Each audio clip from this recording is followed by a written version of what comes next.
ما كانش وظيفة هو نجاح الرضا بيه اللي كلمنا وكان الوزير ما كانش لسه الوزير عايز بقى انا باخد ولد ابو العريس حضرتك نورتنا بيه ربنا يبارك لك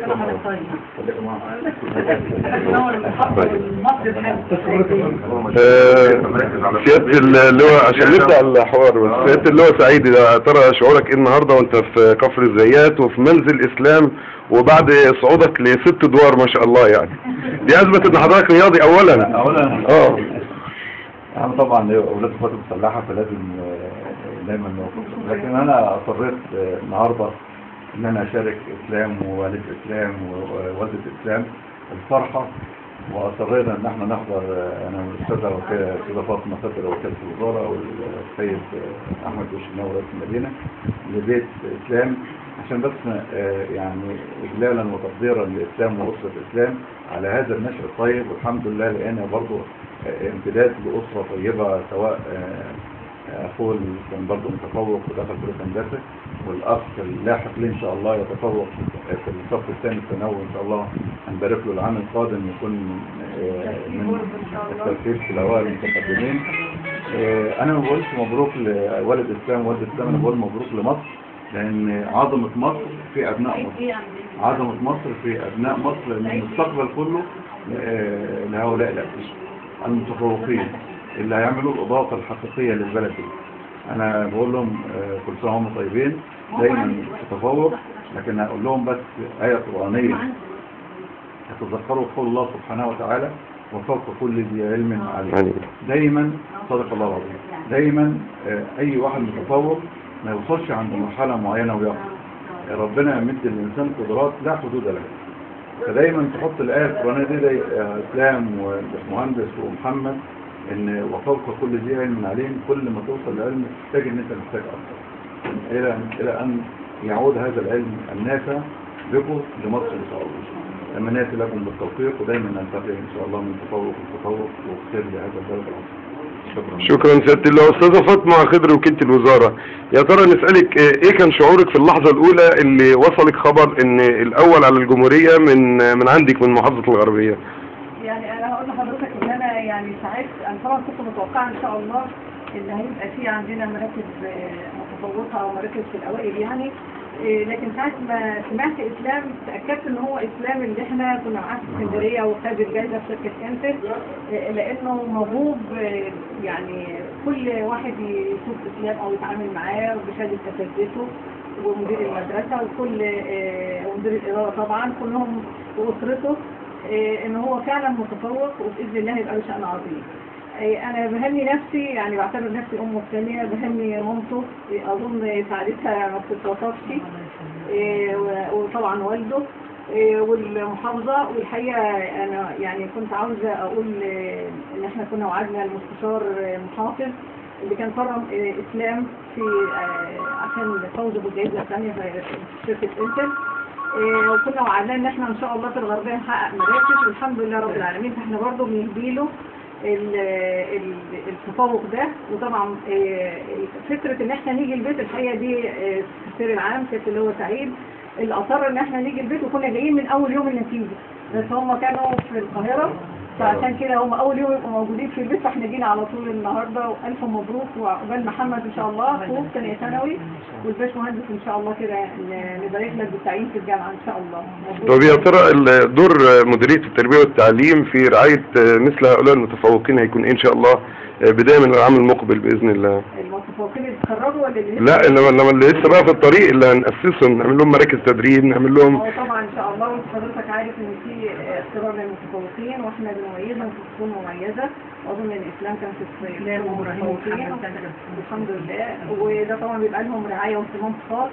وطبعا يعني الحقيقه انا ما انساش ان انا اشكر الاستاذ مدير الاداره التعليميه والاستاذ مدير المدرسه، والحقيقه فرحتهم يمكن زي باباهم زي باباهم واكثر الحقيقه يعني. كلنا فرحانين قوي بالاسلام والحمد لله رب العالمين. وعلى فكره احنا عندنا 2 كمان مركز جمهوري، العاشر والعاشر مقرر في مدرسه السلام وفي مدرسه القصور الثانويه. بس طبعا الفرحه الكبيره اسلام لانه الجمهوري ودي يمكن يعني الحمد لله ان احنا في الجمهورية الحمد لله. هنجيب العاشر يجيبوا المحافظة عشان يتعاملوا الاسلام لكن هم يتعاملوا. شكرا لحضرتك. استاذ ابراهيم الفي، مدير عام اداره كفر الزيات التعليميه ونقول صاحب الحفله النهارده، يا ترى كان شعور حضرتك ايه في بتحقيق اسلام لمركز يمكن غاب عن اداره كفر الزيات فتره طويله جدا؟ هو اسلام وسام على صدر كفر الزيات، بل صدر محافظه الغربيه، ويكفي المطلع الاول على مستوى الجمهوريه. والصفحه الثانيه وقدوم سياده اللواء سعيد لاستاذتنا المحترمه ورائده التعليم الاستاذه فاطمه خضر على ارض كفر الزيات. ده شرف كبير، شرف كبير لي وللتربيه والتعليم، عاملين ومعلمين ومعلمات على ارض مركز ومدينه كفر الزيات. ومناسبه من حسن الطالع ان ياتي هذا النجاح الذاهب في شهر مبارك وهو شهر رمضان، وكل عام وحضراتكم بخير جميعا. شكرا يا فندم. الاستاذ كامل عصران، مدير المدرسه كفر الزيات الثانويه، ونقول الرجل اللي خلف هذا النجاح. يا ترى كنت متوقع يا استاذ كامل لاسلام النجاح ده؟ هو تفوق الاسلام طبعا يعني ما هوش مفاجاه بالنسبه لنا، لان الاسلام طالب مجد ومجتهد بدءا من سنه اولى، والعام الماضي الحمد لله حصل على 204.5، فكنا متوقعين. فضلا عن التفوق الاسلامي العلمي فهو متفوق خلقيا ومشارك في جميع الانشطه، فهو متفوق في جميع المجالات.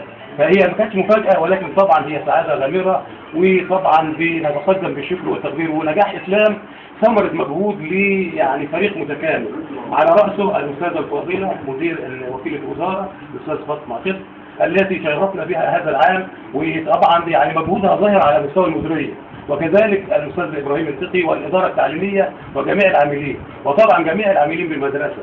فدي كانت ثمره لفريق متكامل، كانت النتيجه هذه الفرحه العارمه التي شرفنا بها ونسعد بها، ونتمنى ان شاء الله ان يكون هناك تفوق.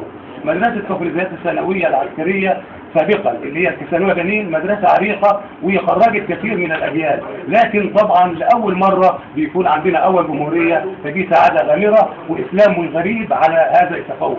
زي ما قلت ان هو له في جميع الانشطه.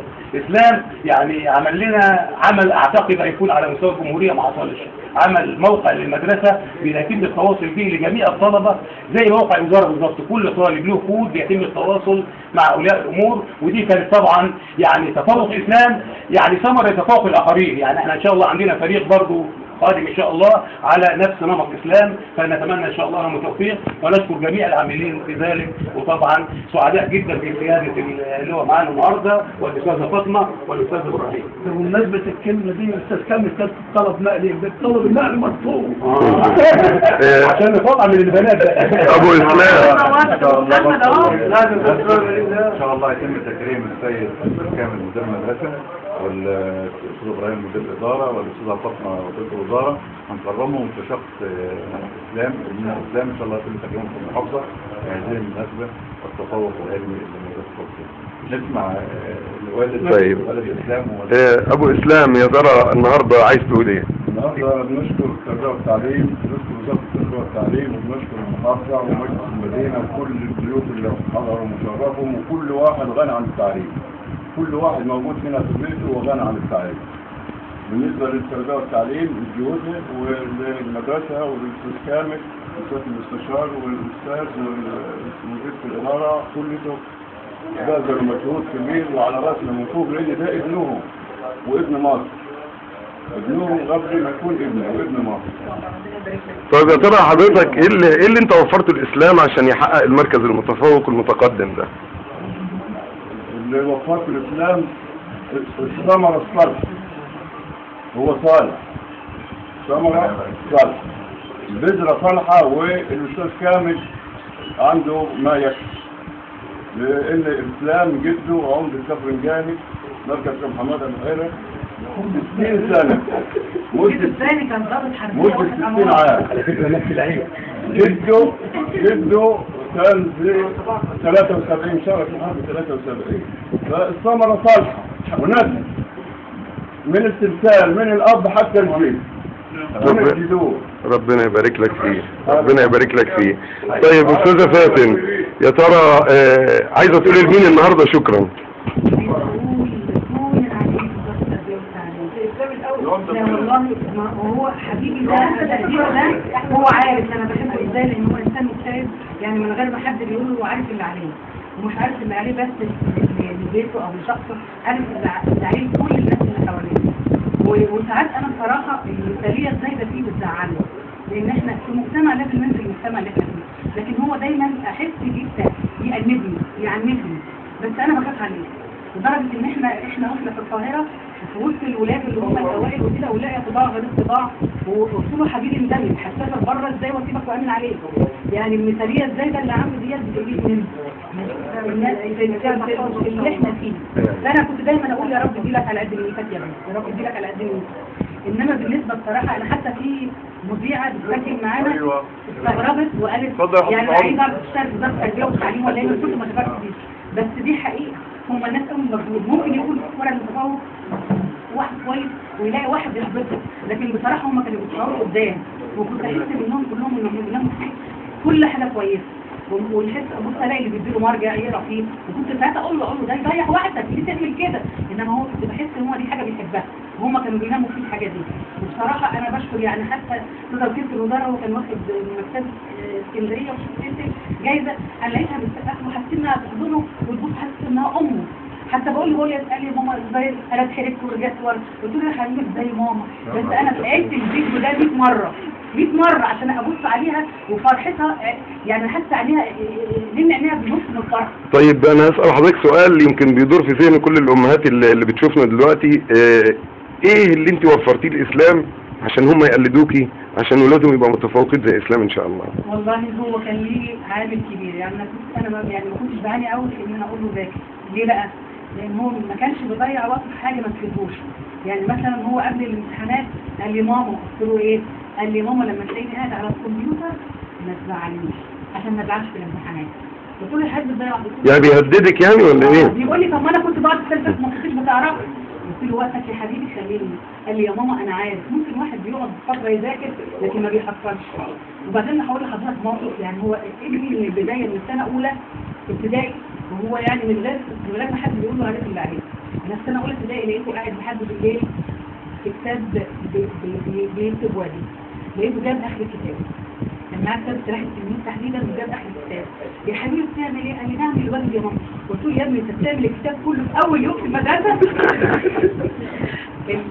الصوره دي والموقف ده كل شويه احنا بيبقى قدامنا، اقول له فاكر يا اسلام لما عملت كده الاقيه بقى يعني مره في مدرس بيديله درس معين فانا بساله عليه، فقال لي ايه؟ قال لي ابنك ده عنده افكار متطرفه.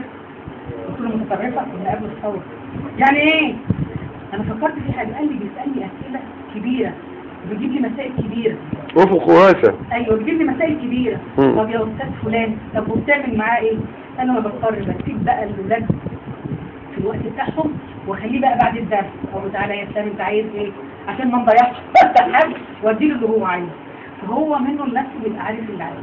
انا بالنسبه لي بحاول اوفر له الوقت، ما حدش يضايقه، ما حدش يضيع له وقته في حاجه، يعني البيت يبقى فيه هدوء كده يعني. ربنا يبارك لك فيه يا اسلام ودي حاجه حقها عشان ربنا يديك حقها. ربنا يبارك لك فيه. هو في موقف حصل معاه في الامتحانات كان هو كاتب بقلم رصاص في سؤال من الاسئله، لان السؤال كان سؤال ميكانيكا كان صعب شويه وهو حل الاسئله كلها وفاضل السؤال ده ما اتحلش، فكان بيمسح فبيحل بالرصاص.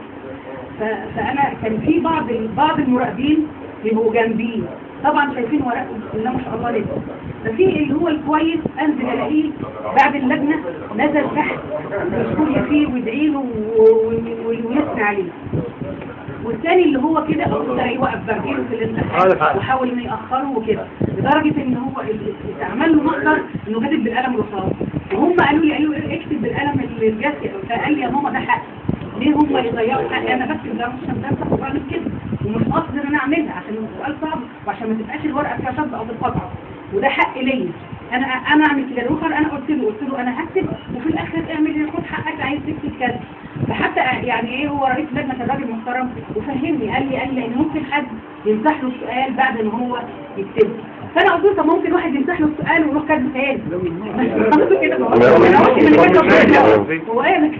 عموما الف مبروك اسلام. بقى نختم بيك يا اسلام ونقول لك حاسس بايه النهارده؟ طيب اسلام يا ترى حاسس بايه النهارده وانت بجوارك سعادة اللواء سعيد، بجوارك السيدة وكيلة الوزارة، مدير الإدارة، وفي بيتك يا اسلام، انت اللي جبت التفوق وانت اللي عملت ده، يا ترى تقول ايه النهارده يا اسلام وحاسس بايه؟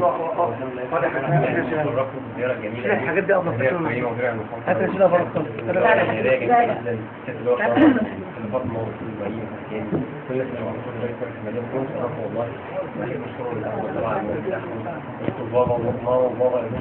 جدا. يعني هو يعني هي مجهود كبير، يعني هي صاحبة الفضل ده وهي دي من النجاح ده. الحمد لله ربنا وفقنا يعني في المركز بتاع الجمهورية. يا ترى يا اسلام كنت بتذاكر كام ساعة في اليوم؟